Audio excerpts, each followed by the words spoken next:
What's going on, YouTube? What's going down? What's shaking? How's it going, man? Mike Black, Mike the Mac, Mr. Mills, definitely back in the building. Uh, I'm here having fits tonight, man. I'm going to discuss a few issues online. First of all, the issue of Kratom. What is it? What does it do? Well, sometimes if you buy Kratom, there's not even Kratom in there, and sometimes if you buy it, there's other chemicals that aren't disclosed and that could be terrible for you. So you still should be free to put anything you want into your body that you desire.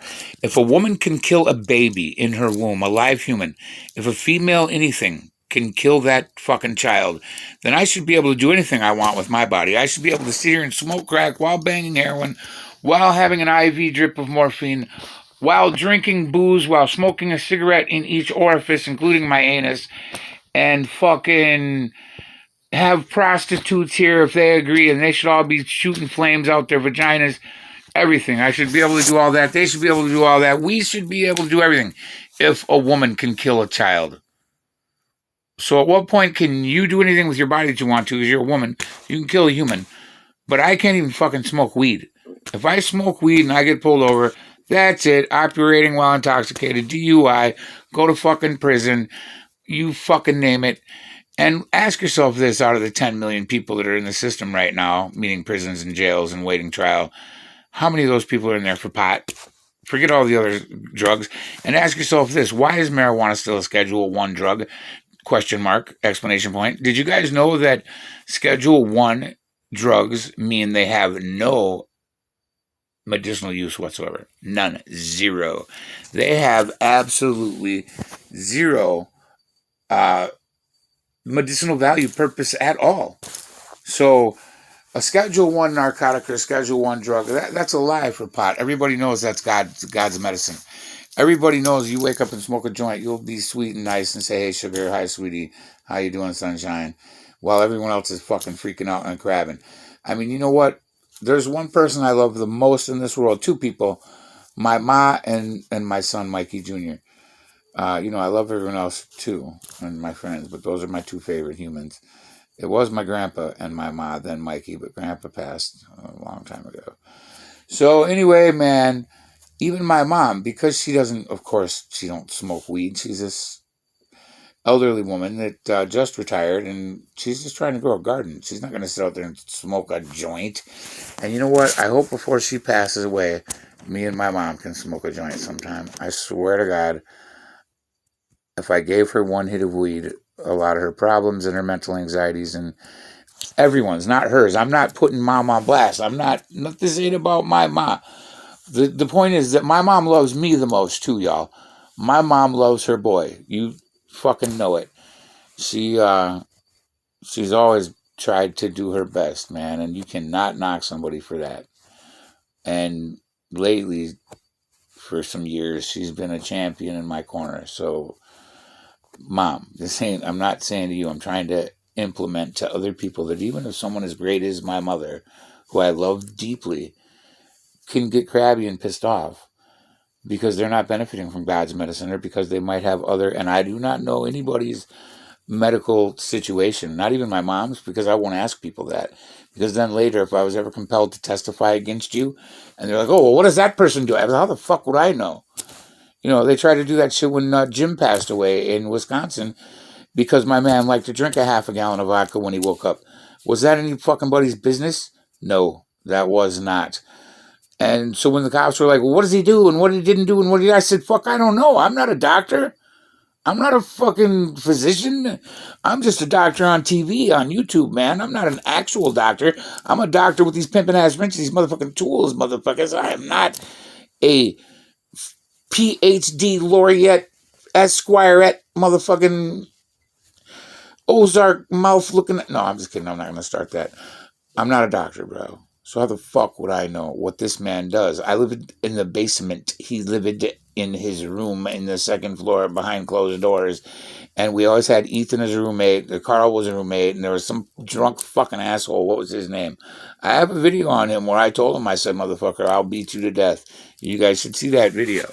But anyway, that wasn't even a call to actions. That was facts. If you don't quit touching my Harley and get out of my face, I'm going to fucking beat you. I'm going to stomp on you for a little while. So anyway, so the whole argument weed, pot, crack, dope, heroin. They should make every drug legal. Think about if heroin was legal. All my friends that are dead from overdose, they would have been dead quicker. They would have caused their families a lot less pain. Their families wouldn't have seen them as scumbags and thieves and con artists uh, because they would have died quickly. They'd have went and got 100 free grams of pure ass heroin. They'd have banged it, woke up and banged some more, and then banged some in their neck, and then their pee-pee, and then their ninny, and then their deltoids. Yo, that's what you call deltoids, nigga, for a 55-year-old nigga. You know, rocks up there. I got boulders big as my shoulders. You better pull over. No, I'm just kidding. Listen, that's what they did. If that shit would have been legal, they'd be fucking dead. And their parents would have been like, oh my God, they tried something only a couple times and it killed them, but it's so terrible. But we told them to be careful. Like how our parents, like how my dad always taught me, boy, if you touch that gun, I'm going to tear half your ass off. That was his actual thing. Boy, if you touch a gun, I will remove half of your ass. Dead serious. Me and my dad fought like men. I slept his ass when I was 13. I don't mean Mr. Mills, because I don't even know that dude. I'm talking about Timothy Ruddy. Yeah, we fought like cats and dogs. Because here you have this big super honky. When I was a kid, I had 25-inch pipes. What the fuck you going to do with me? I weighed 304 pounds. I could run 20 miles. And I had 4% body fat. What are you going to fucking do with a kid that has a back that's as big as like the house, bro? So yeah, by 13, he was done hitting me, done yelling at my mom. I went outside one day and came back in the house and chilled and ate some cereal. My mom was like, "Where's your dad?" "Oh, he's asleep." She looks at me like, "Fuck do you mean he's asleep?" Like she didn't say it like that, but that was the look. Like, "Fuck do you mean he's asleep?" Like that was the look. Okay, so yeah, man, he's asleep. He's out in the yard, man. I slept his monkey ass, tried to put hands on me. I knocked his motherfucking ass out. She was like, "Run! Everybody pack! He's gonna wake up and kill everyone." No. Dude was cool as a fucking fan.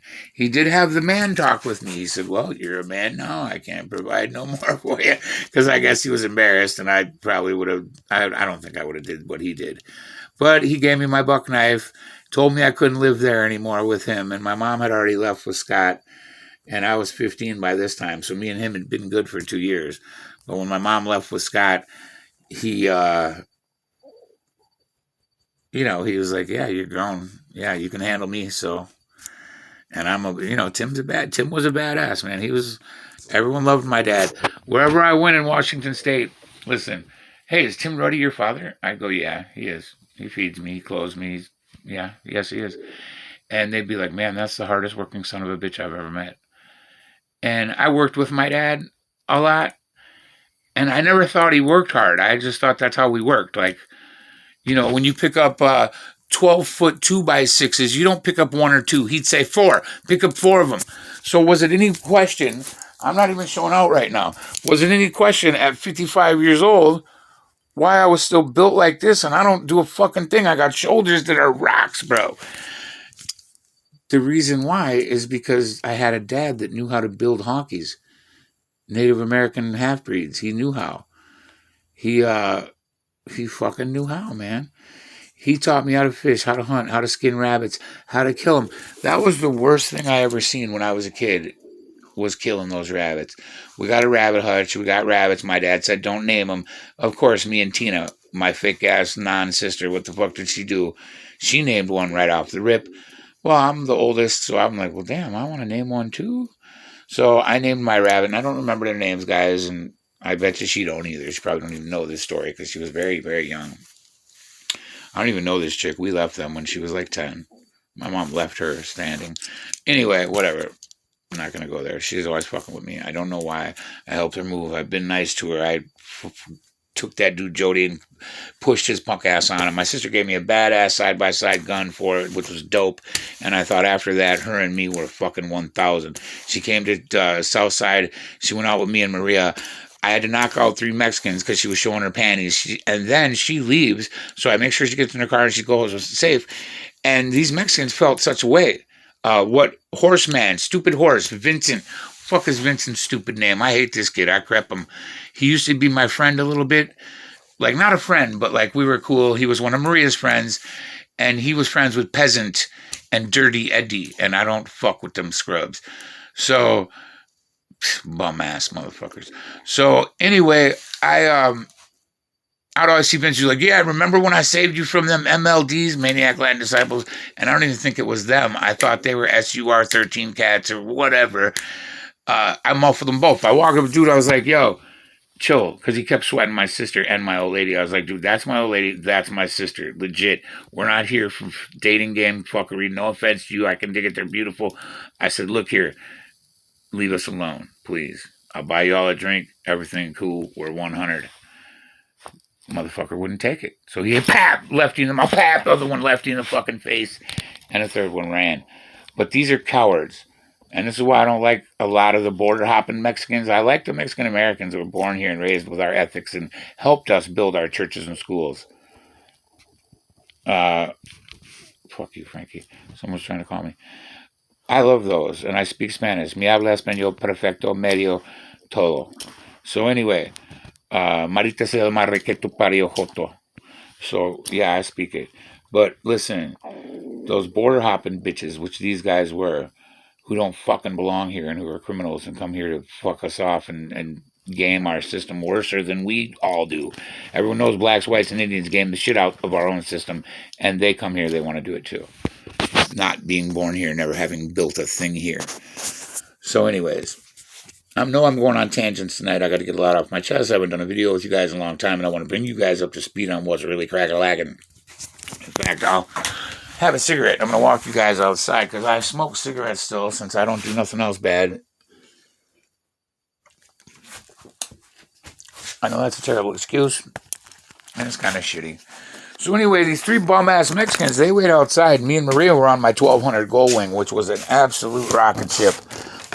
So me and baby girl go out, and we hop on the bike, and I hear, Pat, Pat, Pat, and I hear ping, ping, ping. So I know at once, I'm Mike Z, motherfuckers. I'm being shot at. Dig it. You know, and everybody knows the role. I don't give a fuck what tone none of them fags have to say. Listen, everyone knows even Wayne and his punk-ass, monkey-ass brother got fucking handled. And then they went to prison like idiots because they're busy snitching on each other, making statements to police. And stupid Donnie, fuck you. Anyone, I'll give you $1,000 if you can show me a statement I've ever made to the police. When I see police, I say, fuck you. When you look at my booking pictures, I'm going like this. That's it. And they go, oh, don't do that. And I'm like, what are you going to do about it? And they're like, oh, well, go ahead. It'll just make the judge think blah, blah, blah. The judge ain't never going to see those because I didn't run my mouth because I get my lawyer. I get off because I usually don't do nothing bad anyway. So there. Niggas. So yeah, Wayne, all of them got handled. Well, these Mexicans got handled too. But when they hijacked me, man, and shot and pap, pap, pap, I got Maria behind me. So I wish I would have learned her how to ride this bike, taught her how to ride, learned her how. Wish I would have learned her. This girl should have gotten learned. No, I wish I would have showed her how to ride that motorcycle, because if she was in front, I don't care if someone's shooting at us from behind. My big-ass back will soak up all of them bullets. Good. But now I'm like, she's behind me. She's going to catch a bullet meant for me. She didn't even do nothing except get sexually predatored. You know, and like I said, hey, Tina, that was your fucking fault. Dancing, pulling her button open and putting her zipper down and trying to shake her booty. This outside of fucking Milwaukee, bitch, you'll get kidnapped. You know what I mean? I'm a raw-ass nigga, man, but I ain't that fucking raw, dude. I'm a raw motherfucker, but I ain't all of that. But yeah, is there guns and tools and any kind of making of anything equipment around this bitch? Yeah. Yes, there is. I'm a bad man. I'm a bad motherfucker. MacGyver to the 10th power. Believe that. And everybody knows it. And all Milwaukee knows it. And so the moral of the story, anyway, and I'm fuck Tina, she almost got us killed. I ghosted on, dude, I did Mach 150 on the fucking Gold Wing. Blasted through two fences, and me and Maria slid into the back of someone's yard while sliding sideways. Still kept that bitch on two wheels. When I seen the car go this way, still popping shots, and I didn't have this thing on me. I didn't have any rifles or any pistols. So I couldn't do a fucking thing. So, boom, I put baby girl in the front of me, but I still rode. This is a big-ass Gold Wing, not even 1200. I think it was a GL 1400. I think it was 88, maybe a 92. I don't know. I've had tons of them. It didn't charge. Those always have alternator problems. And to do an alternator or any charging setup on a gold one, you have to break the block in half. It's that fucking insanity. You know, instead of just being able to replace an alternator. I hope they've changed that at some point. I don't know that they have. Anyway, that's off tangent. So everyone in Milwaukee would always be like, yeah, how does Mike Z always get his money and wearing gold and jeweled up and be speculated? And I'm back in Florida, showed up here with $34, didn't have a fucking thing, and now I got every fucking thing. I got land, I got the toy hauler, I got the truck, I got my Hayabusa, I even got a fucking lawnmower, and it doesn't have to be pretty. It don't. It just has to work. But are you kidding? I got a zero-turn 50-inch Simplicity. All of this stuff I find, I grab it, I fix it, and I work like my dad. Now, lately I was thinking, you know, because everyone always says it about me, man, that Mike, boy, he's always fucking working. And since I don't like party at all, I haven't went out to one bar since I've been in Florida. Not counting deliveries that I've had to pick up from DoorDash. And obviously you're not going to go in a bar and have a drink and you're working at DoorDash. Made a ton of loot from that shit. Well, no, I didn't. That's a lie. Sorry, I didn't mean that. It was a lie. I'm just trying to look like a big shot. I promise. Nope, not true. So anyways, yeah, so since I don't do nothing, I just work. Like even right now, y'all, it is 10:30. I'm making this video after I got up at 4 this morning and worked all day, went all over the city, did all kinds of things and stuff, built some more of my shed up in this bitch. I know it looks like a disaster zone, but this place is going to have shelves. Those are going to be walled in. It's going to be quite spectacular. So, yeah, so I was thinking about it. I was like, yeah, bro, you're a maniac. Like, you did all this in a year. I did in a year what takes y'all your life. It takes your lifetime. And how did I do that? Well, I guess Tim Ruddy, my stepdad, who's actually my father, because anybody can be a sperm donor. He's the one that raised me. Had a crazy work ethic. You know, he always had hammers. We were always swinging big-ass hammers around. You know, we always had beasts like this. And we were always making barns and building houses and wrenching on cars. And I was like, hey, I thought that's how people worked. He's like, yeah, boy, you got in a fight at school again. So you're doing my GD. He said the Lord's name in vain a lot. And God forgive him. I hope I never say that word, and I'm not going to say it here. You're fixing my GD brakes, motherfucker. That's exactly how he talked to you. He said, fuck every third word. Like, this motherfucking fucker told this fucking fuck. Sorry, guys. It'll be 18 and plus only. And that's probably why I swear so good, was because that was my male role model. But that man taught me how to lay foundations and build trusses for roofs and houses and walls and everything, and studs, and raise animals and farm husbandry, animal husbandry. We had cows and pigeons and chickens. And like I said, back to killing those rabbits on another sidebar. Me and Tina named them like idiots. And my dad took me out there one day at 6 in the morning and said, we're going to butcher these rabbits. And I was like, well, yeah, but, wait, because that one's mine and that was Tina's, first of all. And Mom, she really likes that. He said, boy. And that was it. He was like, boy. And I was like, damn, nigga called me boy again. What the fuck? The nigga always calling me boy up in this motherfucker. And I say to this day, especially if someone calls me a white boy, hey, white boy. For one, I'm mixed. I'm a native, motherfuckers. For two, if you see a boy, you slap his punk ass. Because I promise, you think I'm a boy, come up and slap me, see what the fuck happens to you. Yeah. Real facts. So, boy, and I'll tell you, these Florida folks, they think I talk way too fast. They just look at me. What did you just say? Mike, I told you talk too fast. I ain't understand a word you said. So, I love some of my folks, but whatever. So, yeah, I guess that crazy-ass Tim Ruddy, man, he, killed these rabbits, and I'll never forget, he had this board like this here. But what it was, well, it was an axe handle. I don't have one to show you. But it was like half of an axe handle. So if you know a full-fledged axe, and you know how the handle goes, yeah, how do you like my new shirt, by the way? I've been shopping. Yeah, I have been shopping. Spending some of that good money. Yeah. And paying my mom back, too. So, anyways, so he takes that axe handle and he cracks these rabbits. You can tell I'm skirting this story. I told you guys 20 minutes worth of stories just to get around this one story that I originally started to try to tell you. So he grabs one of them rabbits by the nape of the neck like you do a kitty cat, or like the mama kitty does. Reaches back and says, whack! Right on the back of the skull, splitting its head open, bugging its eye out, killing it at once. and then turns it on its side, cuts its throat. Now, he had a board up like this, and it had 2 nails in it like mine does, because this is where I butcher mine, right?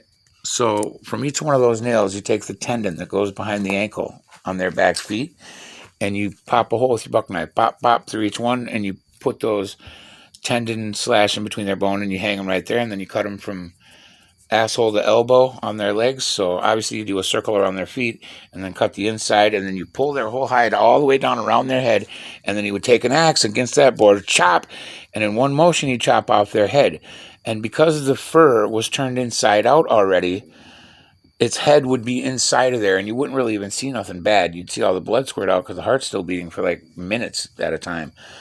But boy, after he would crack them rabbits, like he'd kill them, and they'd still be like, like they made the craziest screams. It still makes me hard to breathe when I don't know, mine never do that. Of course, I do mine different, but whatever. I butcher my animals different, man. I grab them and I chop their heads off. It seems the most humane thing to do. I just chop their heads right off. Chickens and geese and such. I mean, now stuff like ducks, sometimes you have to shoot them if you're obviously duck hunting and stuff. But, I mean, come on. Getting shot is a pretty quick way to go, too. But if you're doing animal husbandry and butchering some animals, then doing it the most humane and, I don't know what else to say, responsible fashion is the best way to do that. And, Tim Ruddy taught me how to do that. He had no pleasure in killing. He knew that it was a necessity. He knew that he had kids to feed. So, yeah, we named our stupid cows. Him and me killed them. And he made me pull the trigger on that damn cow, too. And I told him I didn't want to do it. I was like 12 years old. I'm like, I don't want to do it. And, you're talking, this is the mid-'70s. And you know what he asked me? He's like, well, if you can't kill a GD cow, how are you ever going to kill a man when he's trying to kill you and kill your family, or rape your wife, or invade your country, or if you're at war in Vietnam like everyone else, my dad, my uncle, and my real father, and my grandpa in World War II, and my Korean uncles and grandpas and fucking everything. Yeah, how would you kill another man that's trying to kill you if you can't kill this cow? So, of course, when he said that, I shot it right between the eyes right here, and I bugged out, and I felt terrible. I'm going to tell the truth, y'all. I started crying, and I was a big kid, and I was crying. I was like, man, I'm going to hell. I'm in trouble. And Tim was pretty pissed. He's like, you fucking pussy. You little bitch. He was like, Mick Michelle. So y'all see why I beat his ass by 13. Hey, because by 13 now I had done the deeds. I had already done the killing of the animals and the stuff, and I wasn't with the fuck shit. So if you want to put your hands on me now, we can get to it. Yeah, and slap his little monkey ass. And I always thought he was real big too, and I'm a big dude. I'm tall and shit and fat. And so I was like, when I went back, I was like, wow, he's really little. I always had this impression that my dad was just this giant. Now, of course, my blood dad, he's like 6'6". He's way bigger than me. Shit, my brother's like 6'4". My sister like 6'5". My sister Tina, and that's Will on the other side. And yeah, they're too good to speak to me. I don't know what the fuck I did to these people. I had to go out of Florida, and Bill knew it, and he got salty that some cunt bitch friend trailer dude got upset about some dumb bitch he ain't even with no fucking more. Excuse my French and all these bitches, but she's a bitch. Crystal Reiser. Just a fucking, ugh. Never seen bigger white trash. And I know some white trash. Shit, I am one myself. That fucking bitch. Running every scam, all of her kids getting special SSDI for conditions and all kinds of fuck shit. So, yeah. Don't like her. But I'll tell you guys, the moral of the story is when you have a dad and he does work hard, and everywhere you go, people say, wow, your dad's the hardest working son of a bitch I ever met in my whole life. I guess that must be where I got this work ethic from that I think is just normal. Because as I speak to y'all now, even, I'm installing this, wow, it's not going to work. What? Oh, never mind. I know how I did that. I'm installing this antique grinder. I'll show it to you in a minute. Once I install it, I built this table, and I want to get to this while I'm still doing this video for you guys. What this is, it's a 200-year-old knife sharpener, and I don't know that it's 200, but I know for sure it's from like 1880, so let's see, 1980, so okay, I was off by 50, so maybe it's 30 years old, or 130 years old. And I built this special table so that it can go on here, so that from here on out I can sharpen my blades and axes, and maybe I could even ask you a question. But I'll take a hatchet to that nigga. I won't ask that nigga a question. I'll take a hatchet to that nigga. Yeah, so look. Boy, you can't even see that, can you? See? There's a handle. Pretty cool, pretty antique, pretty old. And I've had that grinder since my shop on First Street. So I've had that, and before. So I think I've had this since 95. So I personally had it 95, 05, 15. So I personally had it for 25 years. I've had it in every shop. I've had it mounted on every one of my toolboxes. And you want to know something crazy, y'all? Because this was a professional knife sharpener back in the day, if you look at that angle, and I'm sure that you cannot see it in this unlit-ass place out here, right? But the angle is crazy. You have a tool that makes these wheels flat on purpose. I have, from other grinders, they're absolutely flat, and they have to be to work properly, efficiently, and correctly. This one has that slanty angle, and the guy was a right-handed, and it's a right-handed grinder, of course, as you can tell by the handle, and it's not reversible either. But because it had that angle, and he always did it with his righty and held it with his lefty, it's perfect.